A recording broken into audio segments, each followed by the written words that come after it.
ଅଛି ପିଲାମାନେ ଅବଶ୍ୟ ପିଲାମାନେ ତମକୁ ଗପ ଶୁଣିବାକୁ ଭଲ ଲାଗେ ତମେ କୋଉ କୋଉ ଗପ ଶିଖିଛ କି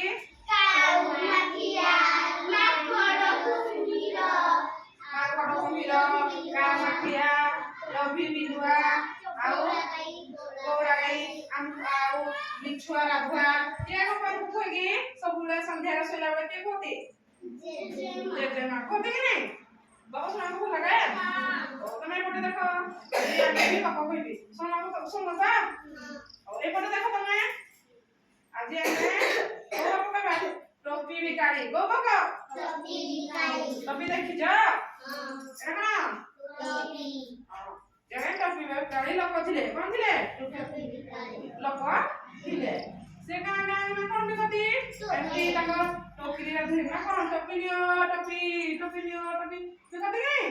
ସେଠୁ ସିଏ ଖରା ଦିନେ କଣ ଟୋପି ବିକି ଆଣି ଯଦି ଗୋଟେ ଗାଁ କୋଠୁ ସେ ଟୋପି ବିକି ନଉଥିଲେ ହେଲା ତାଙ୍କୁ କଣ ବିକି ନେଲା ରାସ୍ତାରେ କଣ ଲାଗଲା ଠକା ଲାଗଲା ସେଠୁ ସିଏ ଯାଉ ଗୋଟେ ଗଛରେ ପଡିଲା ବିରାଟ ଗୋଟେ ଆମ୍ବ ଗଛରେ ଥିଲା ଏଟା ପଡିଲା ସିଏ କଣ କଲେ ସେଇ ଗଛ ମୂଳେ କହିଲେ ମୁଁ ଟିକେ ବିଶ୍ରାମ ନେଇଯାଏ କଣ କହିଲେ ସେଠୁ ସିଏ ହେଇ ଗଛ ମୂଳେ ବସି ପଡିଲେ ନା ଏଟା ଗଛ ହବ ଏମିତି ବସିକିନା ସିଏ କଣ କଲେ ଏ ଗଛରେ ସେ ଖାଇବା ଯାହା ଆଣିଥିଲେ ଖାଇଦେଲେ ପାଣି ପିଇଲେ କହିଲେ ମୁଁ ଟିକେ ବିଶ୍ରାମ ନେଇଯାଏ ସେଠୁ ଏଇ ପାଖ ଗାଁକୁ ପୁଣି ଟୋପି ବିକି ନେବି କିଏ କହିଲା ଟୋପି ବିକାଳି ସେଠୁ ସିଏ ଏଇ ଗଛ ଉପରେ ଏମିତି ମୁଣ୍ଡ ଦେଇକିନା ଟିକେ ବିଶ୍ରାମ ନେଉ ଗଛର ପବନକୁ ତାଙ୍କର କଣ ହେଇଗଲା ଆଖି ଲାଗିଗଲା ହେଲା ଆଖି ଲାଗିଗଲା ସେଠୁ ଶୋଇ ପଡିଲେ କିଏ ଶୋଇ ପଡିଲେ ଟୋପି ବିକାଳି ଶୋଇ ପଡିଲେ ଶୋଇ ପଡିଲେ ଯେମିତି ଗଛ ଉପରେ କଣ ଏତେ ଦୁଷ୍ଟ ମାଙ୍କଡ ଥିଲେ କିଏ ଥିଲେ ଦୁଷ୍ଟ ମାଙ୍କଡ ଥିଲେ ହଁ ଦୁଷ୍ଟ ମାଙ୍କଡ ଥିଲେ ସେମାନେ ଏଠୁ ଦୁଷ୍ଟ ମାଙ୍କଡ ମାନେ କଣ କଲେ ସେ ଯୋଉ ଟୋପି ବିକାଳି ତ ମୁଣ୍ଡରେ ଟୋପି ପିନ୍ଧିଥିଲା ସେମାନେ ଦେଖିଥିଲେ ବି ସେମାନେ କଣ କଲେ ତଳେ ଯୋଉ ଟୋକରିରେ ଯୋଉ ଅଛି କଣ ଟୋପି ସିଏ ମାଙ୍କଡ ମାନେ ନେଇକିନା ସବୁ ନିଜେ ନିଜେ ଗୋଟେ ପିନ୍ଧି ପକେଇଲେ କଣ ମାନେ ମାଙ୍କଡ ମାନେ ପିନ୍ଧି ପକେଇଲେ ଏଠୁ ଯେତେବେଳେ ଟୋପି ବିକାଳିର ନିଦ ଭାଙ୍ଗିଲା ସେ ଦେଖିଲା ତା ପାଖ ଝୁଲେ ଗୋଟେ ବି ଆଉ ଟୋପି ନାହିଁ ନା ସିଏ କଣ ଅସ୍ତବ୍ୟସ୍ତ ହେଇଗଲା ସେ କଣ ମୋ ଟୋପିଟା କୁଆଡେ ଗଲା ବୋଲି ସେ ଭାବୁଥିବ କି ନାଇଁ ତମ ଜିନିଷ ହଜିଗଲା ତମେ ବି ଏମିତି ହେଇଯିବ କି ନାଇଁ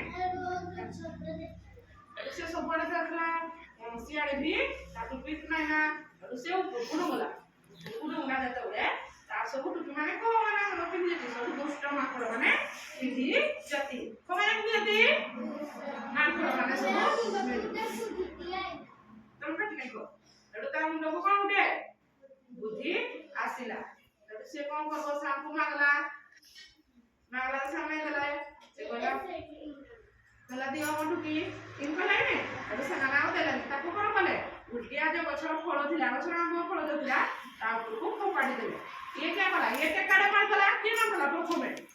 ଏଇ ଯୋଉ ଟୋପି ବିକାଳି ଏଇନେ ଟେକାଟେ ମାରିଦେଲା ସେମାନେ କାଇଁ ଏ ଟେକା ମାରିଲା ବୋଲି ସେମାନେ ଫଳ ଫିକିଦେଲେ କଣ ନାଇଁ ଏଇ ଯେ ମାଙ୍କଡ ମାନେ ତା ଉପରକୁ ପକେଇଦେଲେ ସେଠୁ ସିଏ ଗୋଟେ ବୁଦ୍ଧି ପାଞ୍ଚିଲା କିଏ ଟୋପି ବିକାଳି ଯୋଉ ବୁଦ୍ଧି ପାଞ୍ଚିଲା ସେଠୁ ସେ କହିଲା ମୁଁ ଯଦି ଗୋଟେ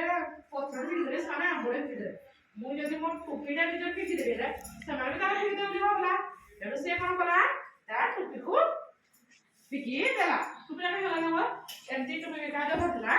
ଏମିତି ପକେଇଦେଲା ଫିକିଦେଲା ପରେ ଯୋଉ ନିର୍ବୁଦ୍ଧ ମାଙ୍କଡ ମାନେ ଅଛନ୍ତି ସେମାନେ ବି କଣ କଲେ ତାଙ୍କ ଟୋପିକୁ ବି ଏମିତି ସବୁ ମୁଣ୍ଡରୁ ତଳେ ପକେଇଲେ ସେଠୁ କଣ କରିଥିବ ଟୋପି ବିକାଳି ଖୁସିରେ ସବୁ ଟୋପି ଉଣ୍ଡେଇକିନା ସେଠୁ କଣ କଲା ତାର ଝୁଡିରେ ରଖିଦେଲା ଆଉ ସେ ପୁଣି ଗାଁ ବିକି ନେଲା ହେଲେ ସେ ବୁଦ୍ଧି ପାଞ୍ଚିଲା ବୋଲି ହେଲା କି ନାଇଁ